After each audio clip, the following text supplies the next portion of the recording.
Picture a company doing something almost no brand would ever dare to do. Not defending its most famous product, arguing against it. Standing in front of judges and insisting in writing that its single best-known snack in the world is not what its packaging says, not what its own advertising has claimed for decades, and not what tens of millions of people call it every single day. The company is Procter Gamble. The product is Pringles. And the argument, once you strip away the legal language, comes down to 5 words. Our chips are not chips. This isn't an urban legend, and it isn't a joke dreamed up by a marketing team. It's a real case argued in a real British courtroom, decided by real judges over real money, and the verdict still stands today.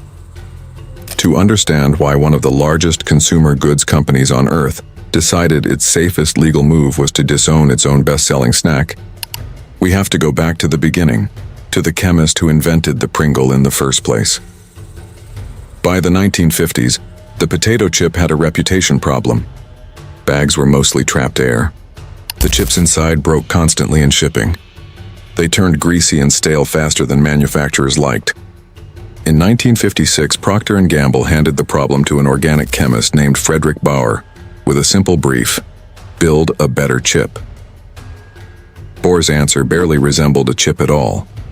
Instead of frying slices of whole potato, he proposed pressing a dough, made from dehydrated potatoes combined with other starches, into a uniform curved shape known geometrically as a hyperbolic paraboloid. In plain English, a saddle shape.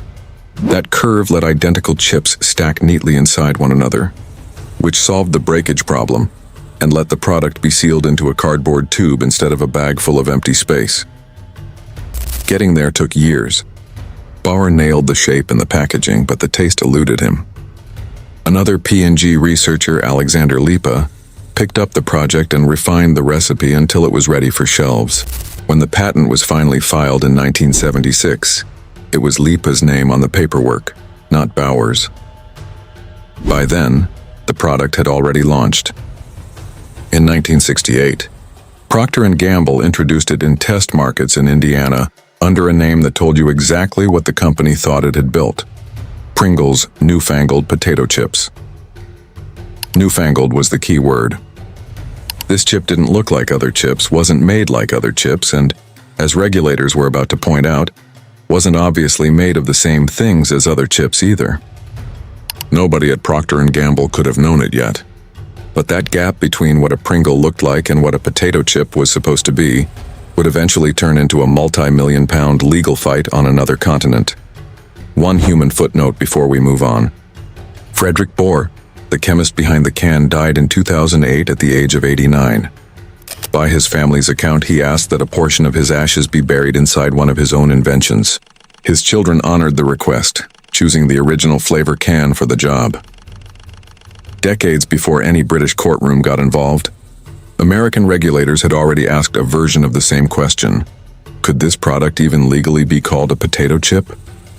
Rival snack makers complained that a product built from dehydrated potato flakes, wheat, corn, and rice, rather than sliced whole potatoes, didn't deserve the name. In 1975, the U.S. Food and Drug Administration effectively agreed. Its ruling allowed Procter & Gamble to keep the word chip on the package, but only alongside a clear disclosure that the product was made from dried potatoes rather than fresh ones. Procter & Gamble chose a different route entirely. Rather than add the disclaimer, the company rebranded, marketing Pringles as potato crisps instead of potato chips, borrowing a term the British already used for the same style of snack. The word chips disappeared from the packaging and crisps took its place. It's a small, mostly forgotten piece of corporate history, but it proves something that would matter enormously 3 decades later. Procter & Gamble had already learned that the legal definition of a chip was more flexible than most people assumed, and that changing the label could make a regulatory headache disappear. That lesson was about to get a much more expensive sequel across the Atlantic. To understand what happened next, you need one strange fact about British tax law and one small note on vocabulary. The vocabulary first. In the UK, what Americans call a potato chip is called a crisp. The word chip in Britain usually means a fried potato stick, what Americans call a French fry. Keep that straight because it matters for everything that follows. Now, the tax law. In the United Kingdom, most food is exempt from value-added tax or VAT, 0 rated in the language of the law. Bread, vegetables, and most groceries carry no VAT at all. But the VAT Act of 1994 carves out specific exceptions, taxed at the standard rate instead. One of those exceptions covers, in the law's own words, products described as potato crisps, potato sticks, potato puffs, and similar products made from the potato. In other words, ordinary food is tax-free in Britain, but crisps are treated as a taxable indulgence. That single clause of legislation would end up deciding tens of millions of pounds in tax liability for Procter & Gamble, because everything hinged on one narrow question. Were Pringles similar to a crisp and made from the potato? Pringles weren't the first snack to force British judges into this role. A separate decade-long court battle had already made the country's courts decide whether Marks & Spencer's chocolate-covered tea cakes were legally cakes or biscuits. Britain's VAT code, it turns out, has repeatedly turned judges into food critics. Pringles was simply next in line. The dispute began with paperwork, not headlines. In a decision letter dated January 4, 2006, upheld on review that March, HM Revenue and Customs, the UK's tax authority, told Procter & Gamble that its regular Pringles product was standard rated for VAT. In the tax authority's view, a Pringle was, quite simply, a crisp. Procter & Gamble disagreed and appealed to the VAT and Duties Tribunal. In May 2007, the tribunal sided with the tax authority. Pringles, it ruled, were similar to potato crisps and made from the potato, and therefore taxable. One detail makes the law here even stranger. A related product, Pringles Dippers, had already been ruled 0 rated in a separate, earlier tribunal case back in 2003, not primarily over potato content, but because dippers were designed to be dipped in a sauce before eating, meaning they weren't packaged for human consumption without further preparation. The exact wording the law required for the crisp exception to apply at all. The result was almost comic: 2 snacks, sold under the same brand, on the same shelf, taxed completely differently depending on how the customer was expected to eat them. Procter & Gamble pushed the case to the High Court, and there, its argument finally worked. In 2008, Justice Warren ruled in the company's favor, finding that the tribunal had misjudged whether Pringles were genuinely made from the potato. To win that argument, Procter & Gamble had built a detailed case around its own product. Regular Pringles, the company noted, were made from potato flour that hovered around 40% of the recipe, 42%, specifically at the time of the appeal, with the remainder made up of wheat starch, corn flour, rice flour, fat, and seasoning. That, P&G argued, wasn't enough potato to fairly call the product made from potato. Its lawyers also pointed to the Pringles' uniform saddle shape and pale, consistent color, describing them as features not found in nature and unlike anything in a bag of ordinary crisps. Pringles, the company said, are baked from a dough, sealed in a tube rather than bagged, and don't look, feel, or taste like a crisp. By that reasoning, a Pringle had more in common with a cake or a biscuit, and deserved to be tax-free like most food. The money involved was substantial. If the not a crisp argument held permanently, tax authority lawyers acknowledged in court, Procter & Gamble stood to reclaim as much as $100 million in VAT already paid, and to save roughly $20 million every year afterward. That was too much money for the tax authority to let stand without a fight. It appealed the High Court's ruling to the Court of Appeal, setting up the case's final and decisive round. On May 20, 2009, 3 judges of the Court of Appeal, Lord Justices Mummery, Jacob, and Tolson, delivered their ruling in a case formally titled The Commissioners for Her Majesty's Revenue and Customs versus Procter & Gamble, UK. The decision was unanimous, and it reversed the High Court completely. Pringles, the court found, were indeed similar to potato crisps and made from the potato. The exemption Procter & Gamble had fought years to secure was gone. Lord Justice Jacob, writing much of the judgment, rejected the idea that classifying a snack required forensic, ingredient-by-ingredient science. At around 40% potato content, he found there was, in his words, more than enough potato content to reasonably call Pringles a product made from potato. He illustrated the point with an everyday comparison. Most children asked whether a dessert containing raspberries still counts as jelly would happily say yes. A handful of non-potato ingredients, in his view, didn't stop Pringles from being made from potato in any meaningful sense either. The court's underlying message was clear. This was a question for ordinary consumers, not food scientists or lawyers hunting for loopholes.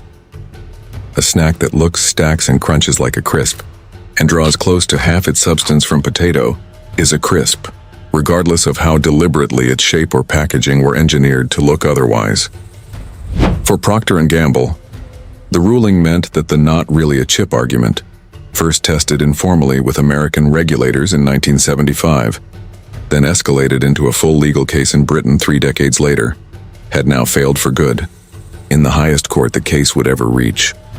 Press coverage at the time framed the outcome as a costly blow, with some headlines describing a $100 million tax bill landing on Procter & Gamble overnight. The reality was more measured. A company spokesperson clarified that Procter & Gamble had continued paying VAT on Pringles throughout the entire legal fight, rather than withholding payment while the case was unresolved. Because of that, the company said, it faced no sudden bill for unpaid back taxes. Win or lose, VAT on Pringles had continued as, in the company's own words, business as usual. What Procter & Gamble actually lost was opportunity, the tens of millions it might have reclaimed, and the annual savings it would have kept had the not a crisp argument survived. Publicly, the company said it was disappointed by the ruling. There's no public record of Procter & Gamble taking the case any further. No appeal to the House of Lords and none to the Supreme Court, which replaced it later that same year. The Court of Appeal's decision has stood ever since as the final word. For UK tax purposes, a Pringle is a crisp. Procter & Gamble didn't hold on to Pringles for long after the case ended. An earlier deal to sell the brand to Diamond Foods collapsed in 2011, amid an accounting scandal at Diamond. Then, in February 2012, Procter & Gamble agreed to sell Pringles to the Kellogg Company instead, in an all-cash deal worth roughly $2.7 billion. At the time of the sale, Pringles was generating around $1.5 billion a year in sales across more than 140 countries. And the deal made Kellogg the world's second-largest savory snacks company overnight. The brand kept moving after that. In October 2023, Kellogg split into 2 separate companies and Pringles became part of the newly created Kellanova. Then, in December 2025, Mars Incorporated completed its roughly $36 billion acquisition of Kellanova, folding Pringles, alongside brands like Cheez-It and Pop-Tarts, into Mars's global snacking business. Through a failed sale, a completed sale, a corporate split, and a second acquisition, one thing never changed. The legal classification 3 judges settled in London back in 2009. Whoever holds the tube, the product inside it remains, as a matter of British law, a crisp. It's easy to laugh at senior judges spending real court time debating the potato-ness of a snack food, but this was never really a case about chips, crisps, or 42% potato flour. It was about how much money can hinge on the precise wording of a decades-old tax law, and how far a company is willing to go, and how creatively it's willing to argue. When tens of millions of pounds ride on the outcome, Procter & Gamble spent years, and a considerable legal budget, arguing that its own most famous product wasn't what its name, its history, and its own advertising had always said it was. 3 judges in London disagreed. The chip in the end was still a chip.